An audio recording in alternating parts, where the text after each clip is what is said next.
ओम शांति। हम अक्सर सोचते हैं कि हम अपने मन को कंट्रोल कर सकें। इतना ही नहीं, हम ये भी कोशिश करते हैं कि हम सबके मनों को कंट्रोल कर सकें। लेकिन अगर आप किसी के मन को कंट्रोल करना चाहते हैं तो सबसे पहले महत्वपूर्ण बात तो ये है कि हम स्वयं के मन को कंट्रोल करने की कला सीख लें। यानी हमारा मन हमारी माने, हमारी सुने, तभी तो दूसरों के मन हमारी सुन सकेंगे। लेकिन आज हम क्या कर रहे हैं, हमारा मन हमारी मानता नहीं और हम दूसरों के मनों को अपनी मनवाने का प्रयास कर रहे हैं, जिसमें हम लगातार फेल होते हैं, विफल हो जाते हैं। आज एक बहुत अच्छी बात आपके साथ शेयर करेंगे। ज़रा विचार करिएगा कि ये मन किसका है।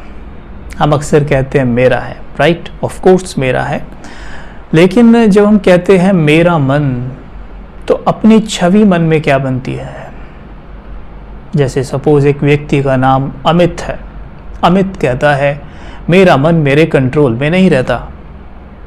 तो सबसे पहले अमित को खुद से ये पूछना चाहिए कि वो कौन है, वो खुद कौन है। मेरा मन ठीक है कंट्रोल में नहीं रहता, लेकिन अमित कौन है। जब अमित नाम वो लेगा अपने मन में, तो क्या छवि सामने आती है। तो हम देखते हैं कि छवि आएगी शरीर के सामने। तो यानी अमित स्वयं को बॉडी मान रहा है, अपने आप को शरीर समझ रहा है और अपने आप को शरीर समझकर कहता है कि मेरा मन मेरे कंट्रोल में नहीं रहता। लेकिन गौर करिएगा इस बात पर, क्या वो वास्तव में शरीर है? नहीं, क्योंकि अमित शरीर के लिए भी यही कहता है कि मेरा शरीर मेरा साथ नहीं दे रहा है, या मेरा शरीर फिट नहीं है, मेरा शरीर मोटा है। यानी माई बॉडी, इस शब्द को यूज़ किया जाता है, ठीक है। कोई नहीं कहेगा कभी भी आई एम अ बॉडी, नेवर। क्या कहेंगे? It's my body. तो कौन है ये कहने वाला इट्स माई बॉडी? कौन कह रहा है इट्स माई बॉडी, राइट? तो कोई है जो कह रहा है। वो कौन कह रहा है?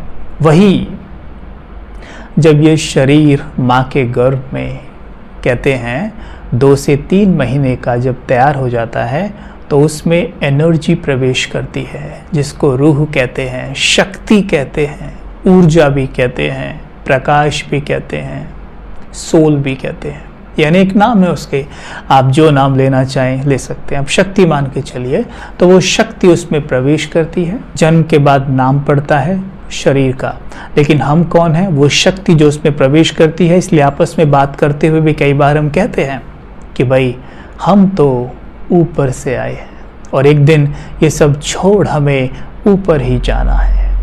तो विचार करिए यहाँ पर अमित कौन है फिर? भले नाम शरीर का है, पर मैं ये पूछ रहा हूँ अमित कौन है? तो एक शक्ति है जो शरीर के अंदर बैठकर उसको चला रही है। जैसे वो शक्ति बाहर निकल जाती है, वो शरीर फिर किसी काम का नहीं है, उसे शव कहते हैं। और हम जीते जी स्वयं को बॉडी समझकर कहते हैं मेरा मन मेरे कंट्रोल में नहीं रहता।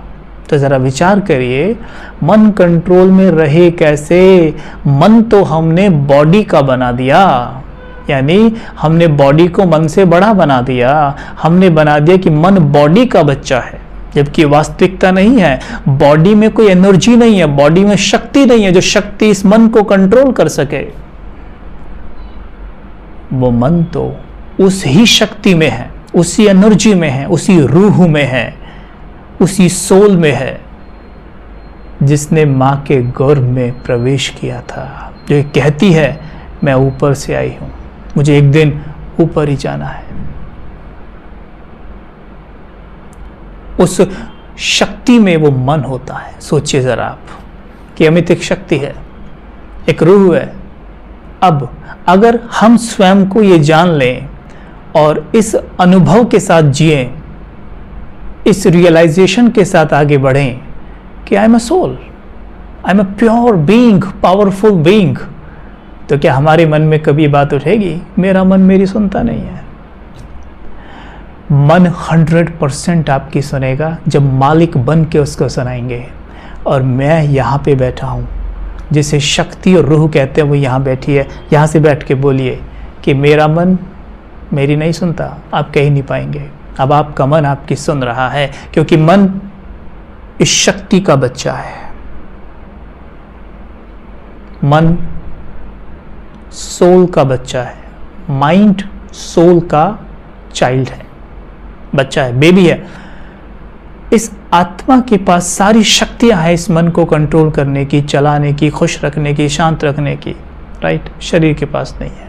पहली बात, जब हम स्वयं को सोल मानकर जीते हैं, हमें शक्ति बाहर से नहीं मांगनी है, क्योंकि शक्ति हम खुद हैं, हमारे अंदर शक्ति भरी पड़ी है।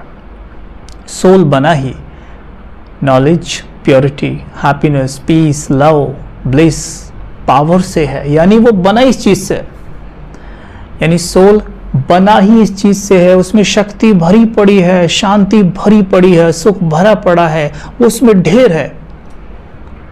बस हमें इस रियलाइजेशन के साथ जीना है कि आई एम अ सोल।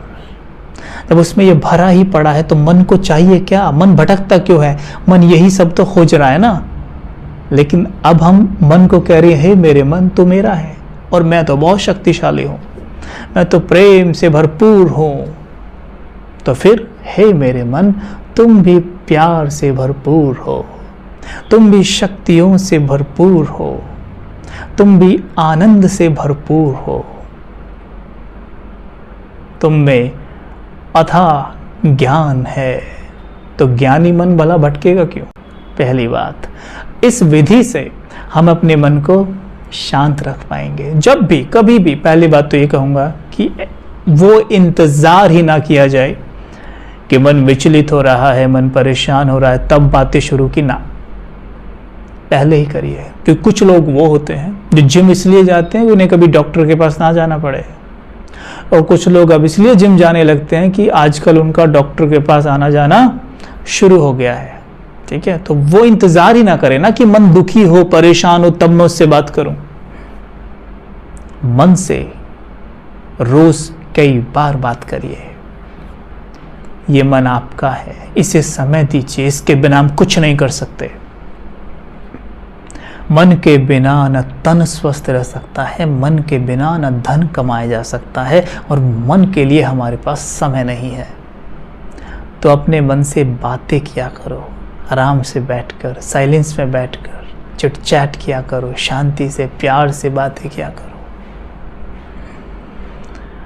जब आप ये करेंगे तो आपका मन आपकी सुनेगा। ठीक है, अब दूसरी बात, अब हम बात कर रहे थे कि हम दूसरे मनों को एनर्जी कैसे दें। अब हमारे मन में तो एनर्जी है, ये हमें पता चल चुका है। If I am a powerful being, तो भला मन कमज़ोर कैसे? तो मन भी शक्तिशाली है। अब शक्तिशाली मन मनों को शक्ति का दान नहीं दे सकता। एनर्जी ही तो रेडिएट करनी है ना, हर क्षण हम एनर्जी रेडिएट तो कर ही रहे हैं, राइट? अगर इस वक्त हम व्यर्थ सोच रहे हैं तो नेगेटिव एनर्जी चारों तरफ हम फैला ही रहे हैं, है ना। उस एनर्जी का कलर डार्क होता है, इन आंखों से नहीं दिखाई देगा। तो अक्सर हम सोचते हैं कि दूसरे मनों को हम शक्ति दे सकें, क्योंकि वो हमारे लव्ड वंस हैं। कोई हमारे पिता हैं, कोई माँ है, कोई बेटा है, बेटी है। हम देखते हैं कि वो घर में परेशान हैं, दुखी हैं, उन्हें गुस्सा आ रहा है। कई बार कुछ ऐसे होते हैं कि आप मेडिटेशन कर पाते हैं बट वो नहीं कर पाते, है ना।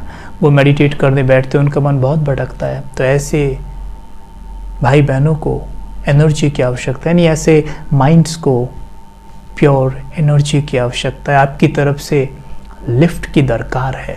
तो ऐसे में परमात्मा कहते हैं, एकांत में वास करो।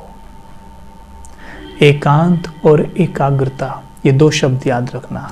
एकांत और एकाग्रता के साथ ही सूक्ष्म सेवा हो सकती है। इसको सूक्ष्म सेवा कहते हैं, मतलब सूक्ष्म सेवा जो इन आंखों से दिखाई नहीं देती। जैसे आपने किसी को एक गिलास पानी दिया, वो सूक्ष्म सेवा नहीं है, स्थूल सेवा है, दिख रही है ना। लेकिन सूक्ष्म सेवा क्या होती है? किसी के माइंड को आपने एनर्जी दी, किसी का माइंड डिस्टर्ब है, दुखी है, परेशान है, वो रो रहा है, और आप उसे शांति के वाइब्रेशंस देते हैं, वो मन शांत हो जाता है। तो इसको कहते हैं सूक्ष्म सेवा। पता भी नहीं चलेगा सामने वाले को कि किसने दी, लेकिन ये ज़रूर पता चलेगा किसी ने दी है। हाँ, ये भी पता चल जाएगा, वो बात की बात है कि वो एनर्जी आपकी तरफ से आ रही है, क्योंकि आपके पीसफुल चेहरे को देखकर रियलाइज होगा कि आपसे वो एनर्जी आ रही है। लेकिन ये सूक्ष्म सेवा, और इसके लिए परमात्मा कहते हैं कि एकांत और एकाग्रता। एकांत मतलब एक के अंत में वास करना, और एक के अंत में आप तभी वास कर सकते हैं जब आप उस एक को जानते हैं। एक का अंत माना परमात्मा के अंत में वास करना, परमात्मा के साथ रहना, उसके साथ खोए रहना, मन और बुद्धि को उसमें एकाग्र कर देना। एकाग्रता क्या है? जब मन और बुद्धि एक पर ही फोकस हो जाए, उसको कहते हैं एकाग्रता। ठीक है, जैसे थिंक अबाउट गुलाब जामुन। मन जब उसके बारे में सोचेगा, बुद्धि उसे विजुअलाइज करेगी, तो दोनों फोकस हो जाने के कारण आपके मुख में पानी आ जाएगा। Right? Think anything, like positive चीज के बारे में सोचकर देखिए, सक्सेस के बारे में सोचिए, नाउ विजुअलाइज इट, आपके चेहरे पे मुस्कान आ जाएगी। Think about failure, visualise your failure, now down हो जाएंगे। तो ठीक वैसे ही परमात्मा पर एकाग्र हो जाना, मन से विचार करना उसके बारे में, बुद्धि से उसे देखना, और उसकी शक्ति अपने आप आपको अपने मन में अनुभव होने लग जाएंगी। फिर उन एनर्जीज को आप अनुभव करें कि वो चारों तरफ फैल रही हैं। सपोज उस समय अगर आप किसी भी एक व्यक्ति के बारे में सोचते हैं तो आप उसे एनर्जी देते हैं। अगर आप दो व्यक्तियों के बारे में विचार करते हैं तो आप दो आत्माओं को, यानी दो मनों को एनर्जी देते हैं। ठीक? अगर आप 5 के बारे में 5 मनों को एक साथ एनर्जी दे रहे हैं। सपोज आपके घर में 10 सदस्य हैं, आप देख सकते हैं कि यह एक गोला बना हुआ है, 10 के 10 सदस्य गोले में बैठे हुए हैं, आप बीच में बैठे हुए हैं। परमात्मा से आपका कनेक्शन है, आप परमात्मा में अपना मन बुद्धि लगाए बैठे हैं, वहाँ से एनर्जी डायरेक्ट आपके मन में प्रवेश करेगी ही करेगी। ठीक है? फिर जैसे यहाँ पे भर गई, आप फिर परमात्मा से कनेक्शन लगाए सोचें कि अभी एनर्जी इन 10 सदस्यों में, जो आपके घर में मेंबर्स हैं, उनके मनों में प्रवेश कर रही है। इनका मन शांत हो रहा है। संकल्प कर सकते हैं आप, इनका मन शांत हो रहा है, ये दुखों से छूट रहे हैं, ये मुस्कुरा रहे हैं, ये एनर्जी ने स्वास्थ्य प्रदान कर रही है। इस तरीके से 2 मिनट मॉर्निंग में आप कर सकते हैं। आप इसका मैजिकल रिजल्ट देखेंगे, बहुत इफ़ेक्टिव ये होगी, अच्छा इम्पैक्ट होगा इसका, उनके मनों को शांति मिलेगी ज़रूर। ये है सूक्ष्म सेवा।